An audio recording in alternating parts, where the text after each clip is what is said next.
तीन केस और तीनों में बेल मिल गया पप्पू यादव को। ये सबसे बड़ी खबर है दर्शकों। और आज उनके समर्थक जो है ढोल नगारे बजा रहे हैं और खुशी से झूम रहे हैं, और झूमे भी क्यों ना।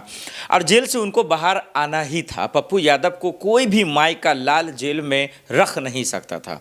और इसके पीछे है उनकी ईमानदारी, इसके पीछे है उन्होंने जिस तरीके से कानून का पालन किया, उनकी ईमानदारी। और यही वजह है कि उनके समर्थक, उनके वकील, तमाम लोग ये बात कह रहे थे, भाई जो भी कानून के रखवाले हैं, जो भी सत्ता के नशे में चूर हैं, जो भी पावर का इस्तेमाल कर अपने बदली की राजनीति करना चाहते हैं, वो चंद मिनटों तक या चंद घंटों तक या चंद दिनों तक मुसीबत भेज सकते हैं या पैदा कर सकते हैं, लेकिन सलाखों के पीछे जिंदगी भर नहीं डाल सकते हैं।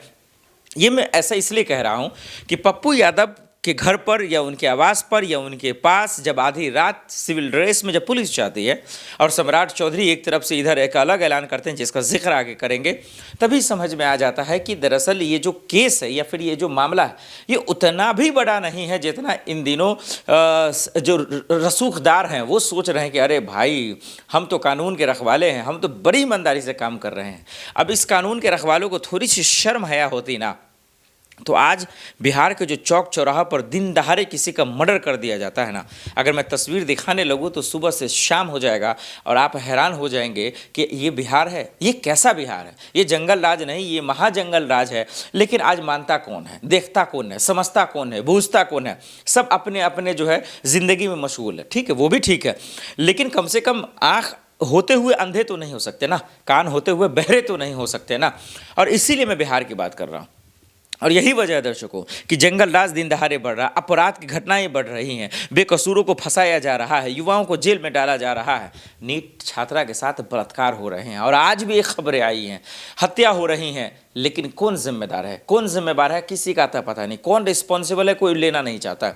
और यही वजह है कि जब आज तीन कानून में, पहले अब तीन मामले में, पहले तो आपने एक देखा कि 31 साल पुराना मामला जो धोखाधड़ी का था उसमें बेल मिला, फिर एक पटना का ही मामला था, और फिर कानून यानी कि सरकारी काम में बाधा डालने में भी एफआईआर दर्ज हो गया, उसमें भी उनको बेल मिल गया।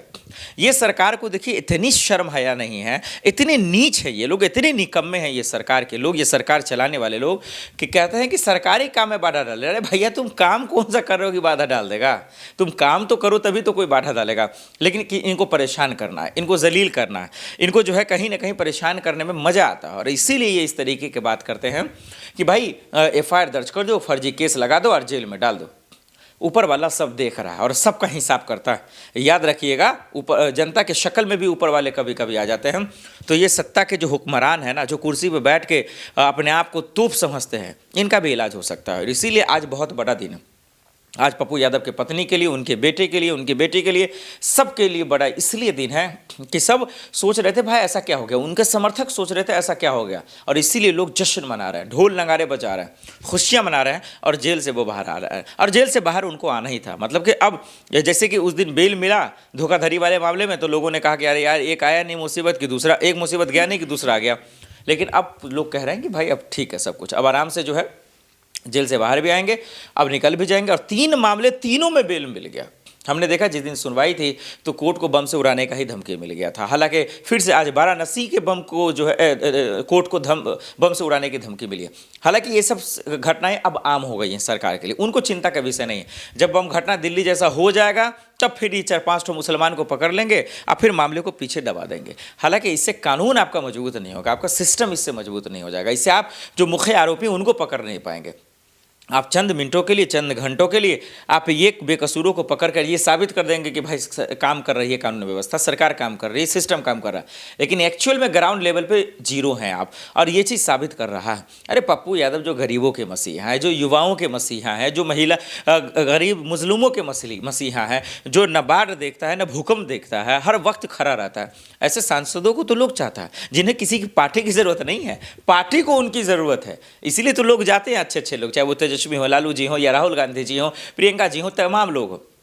वो उनका पावर है, वो उनकी जो है ताकत है। और उनकी ताकत उनका रंगदारी नहीं है, उनकी ताकत उनका घमंड नहीं है, उनकी ताकत उनकी जनता का आशीर्वाद है, जनता का मोहब्बत है। और यही वजह है कि जब उनको आधी रात जेल ले जा रही थी तब जो है लोग चिंतित हो रहे थे, बिहार के लोग, पूर्णिया के लोग परेशान हो रहे थे कि भाई ये कैसी घटना, ये कैसा इंसाफ है, ये कैसा कानून है। आप राजनीतिक बदले के फायदे के लिए आप कुछ भी कर लेंगे। शर्म आनी चाहिए नीतीश सरकार को, सम्राट चौधरी को, जो इस तरीके से जो है खेल कर रहे हैं। उनके समर्थक कह रहे थे और कह रहे थे कि भाई इसका इलाज होगा, बदले की राजनीति हो रही तो बदला हम भी करते हैं। तो यही वजह है कि उनको कोर्ट से जो है दरअसल बड़ी बेल मिली है और वो जेल से बाहर आ रहे हैं, तीनों बेल पे उनको मिल गई है।